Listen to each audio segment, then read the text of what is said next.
You see the point here? So that being the case, well, what can I tell you? They are high achievers, they speak very good American English, and they're very well educated people. And yet they are fraudsters. Say, well, there is only one case. I've got many cases. We do many cases in one day, one year. So let's take a look. You realize that the people who commit fraud will be no different from normal citizens. And the only difference is like bank robbers, rapists and all that. They might be slightly different from us, right? Well, I don't think we are rapists or bank robbers. But other than that, I think they are quite normal people. So what else can I tell you about fraud? I also can tell you something very interesting about I've done in Kuala Lumpur recently. I have a financial institution that is listed in the Malaysian Stock Exchange, and their balance sheet have not balanced for 10 years. It's a public listed company whose balance sheet have not balanced for 10 years. That's okay. But well, folks, if the figure swings from 7 million to 15 million, and it did not balance for 10 years, I think that is not okay. And of course you will say, what about corporate governance? What about the audit committee? What about the minutes of the meeting? Well, let me read to you the minutes of the meeting. The audit committee's meeting would be like that. We urge the management to take appropriate action as soon as possible to reconcile the account and to ensure that the balance sheet balance. And what will be the management's response? Management have taken the necessary action to look into this area as soon as possible. You see the point here? Say, oh, that only happens to other countries. Well, if only you know. If only you know. I've done interesting cases in Singapore too.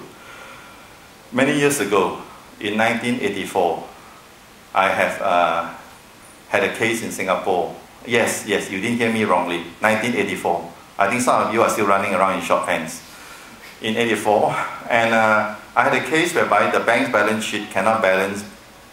Yes, the bank's. I'm being recorded, ladies and gentlemen. I have my own camera here. I'm telling you, I have a bank's balance sheet that cannot balance for 2 years. Okay, so what was my job? My job was pretty simple. I balanced it for the bank, and I wrote to MAS to put the matter right.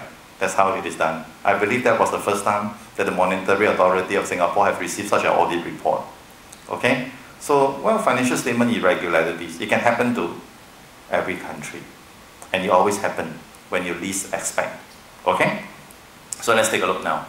So what is the reality? The reality is that people lie, and from one lie leads to another lie. And of course, I always remember when I say that in Singapore, I have been reprimanded more than once by the audience, and it goes like that. They will tell me, excuse me, sir, we are Singaporeans, we don't lie. So my response will be, ma'am or sir, that itself is a lie. What is my point? Everybody lies. Everybody. For all the right reasons and for all the wrong reasons, we lie. If you come to terms with that, it will be so much better for fraud awareness. That's what it is all about. Coming to terms with the reality, how people live their life. Everybody lies. Do you want proof? A quick one? This is a bad year. If all your colleagues in the department get 1% increment, ladies and gentlemen, 1%, this is a bad year. And you came up from your boss office and you received 21%. Are you with me? Everybody get what? Come on, 1%. And you get 21%. And your very good colleague asks you, then. We all get 1%. How many percent do you get? Come on. do you want to say 21%? Or do you say what? What do you say? If you're very diplomatic, what do you say? Well, I guess, when times are bad, everybody gets more or less the same. So that's been very diplomatic. In fact, I was told, that was not a lie. That's just not telling the truth. You know what is my response? Mine would be a typical response from my daughter. Would be like that. Whatever. You get a point here, folks? You want to have another example? I will prove it to you. You have your 21% increment. Your boss bring you out for dinner.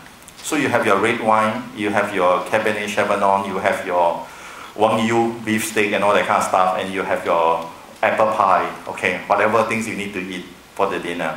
8 p.m. you reach home, you had an early dinner. 8 p.m. you reach home. Your wife heard earlier in the day that you had a promotion. Your wife prepared Wagyu beef, medium rare, red wine, and your favorite apple pie a la mode. You get the idea? So your wife said, come eat. What do? What do? You tell your wife, I have eaten, I'm very full. Do you say that? Come on, what's the rule of survival? Come on, let's talk about it. What must you say? I'm famished. I said, no, let's eat. Okay? Say, wow, life is so difficult. Welcome to the real world, ladies and gentlemen. Marriage is hard work. So how do you know that? I'm married for 30 years to the same woman. Have not changed yet. Huh? You get the idea? So it is like that. Then, come on, everybody lies. So it's not a big deal. I'm not saying that lying is good. I'm not saying that you should lie. I'm saying that you should come to terms with the reality that everybody lies. Once you understand that, you can address the problem. Okay, so what are our weapons? What can we do? The answer is we really cannot do much. What we can do is that we must understand the meaning of integrity and virtue. Now, let's talk a little bit about integrity before I close the session. Okay, so what is integrity? I can't think of any way to explain integrity but to use an episode I have had recently in a shopping center. I always have this problem with a split nail. You know, a split nail, a splinter here, and it always comes out at the wrong time. So one day I was in a shopping center and I was with my colleague. His name is Alvin. So I said, Alvin, I need to buy a nail clipper. Let's go to Guardian, alright? So I went to Guardian and all the nail clippers are hanging there. So I was looking at it and I said, I think I settled for this one. I like to buy this nail clipper to cut my, my splinter. And this guy, Alvin, said, Tommy, why must you buy? It is there, no? You take it, you cut, then you put back. So I looked at Alvin and I said, Alvin, let me teach you a lesson in integrity. Integrity means you must really learn to do the right thing, even when nobody is looking. That is the meaning of integrity. Yes. So ladies and gentlemen, you have it there. A very quick, very brief, short session.